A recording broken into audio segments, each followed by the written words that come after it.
है। यानी जिसने परमात्मा का ज्ञान प्राप्त कर लिया है, उसको निर्विकार व्यक्ति को, जो जिसमें कोई अहंकार नहीं है और जिसके अंदर मोह ममता नहीं है, जो हमेशा दूसरों के परोपकार में संलग्न है, ऐसे ज्ञानी पुरुष को दान करना चाहिए।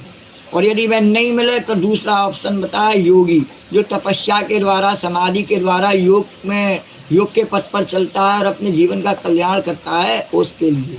और वह भी नहीं मिले तो प्रवचनकार, जो अपने प्रवचनों से दूसरों को सज्ञान प्रदान करता है और लोगों को सत्य पर चलने की प्रेरणा देता है, उसके लिए। और यदि और भी कोई जो भी है जिसमें कि अच्छे कुछ आचरण हैं, उनको वह दान पुण्य किया जा सकता है। द्वौ देवे प्रत्यकार्ये त्रीनैकम् अभयत्रयः और भोजयेता सुसमृद्धोपि श्राद्धे कुर्यात् विस्तरम।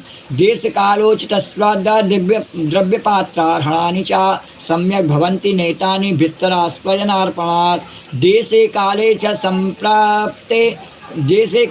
संप्राप्ते शून्यंत्रम हरिदेवतम श्रद्धया बलपात्रे निष्ठम कामाधुगक्षम।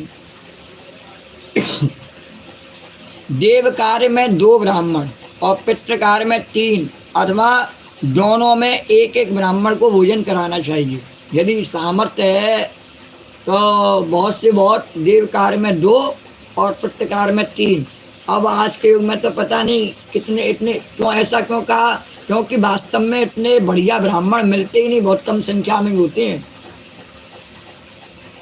तो इसलिए कहा कि देव कार्य में 2 और पितृ कार्य में 3 ब्राह्मण, इससे ज़्यादा नहीं।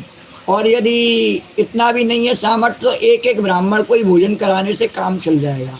और अत्यंत धनी होने पर भी श्राद्ध कर्म में अधिक विस्तार नहीं करना चाहिए, बहुत धनी हो।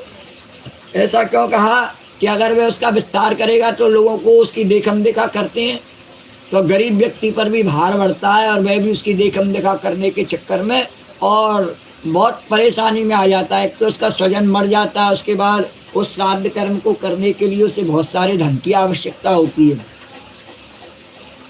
तो इसलिए धनी व्यक्ति को भी उसका विस्तार नहीं करना चाहिए।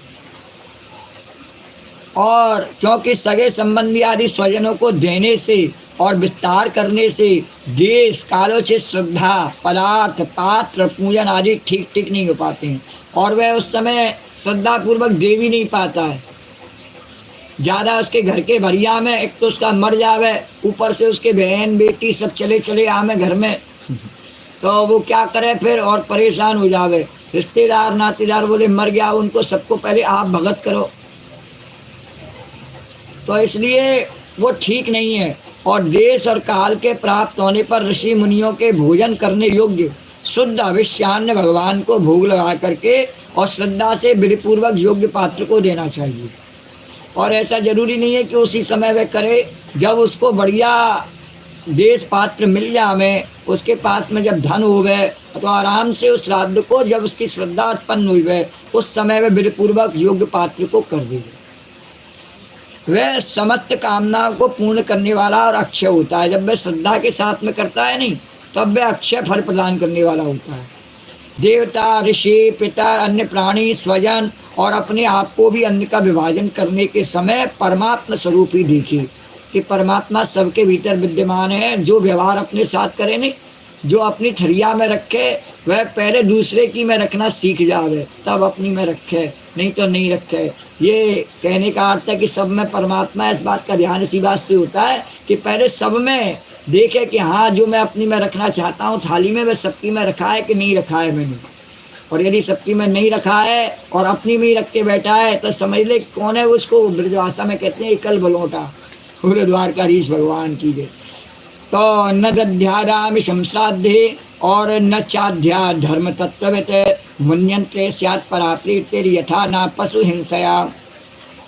नेतादृश परो धर्मो नृणां सद्धर्ममिच्छतां न्यासो दंडस्य भूतेषु मनोवाक्यायजस्यः।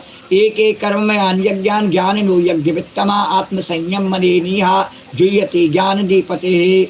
द्रव्य यज्ञ यक्ष्माणं दृष्ट्वा भूतानि बिभ्यति एक एष मा करुणो हन्त्या अतज्ञो आश्रित ध्रुवम्।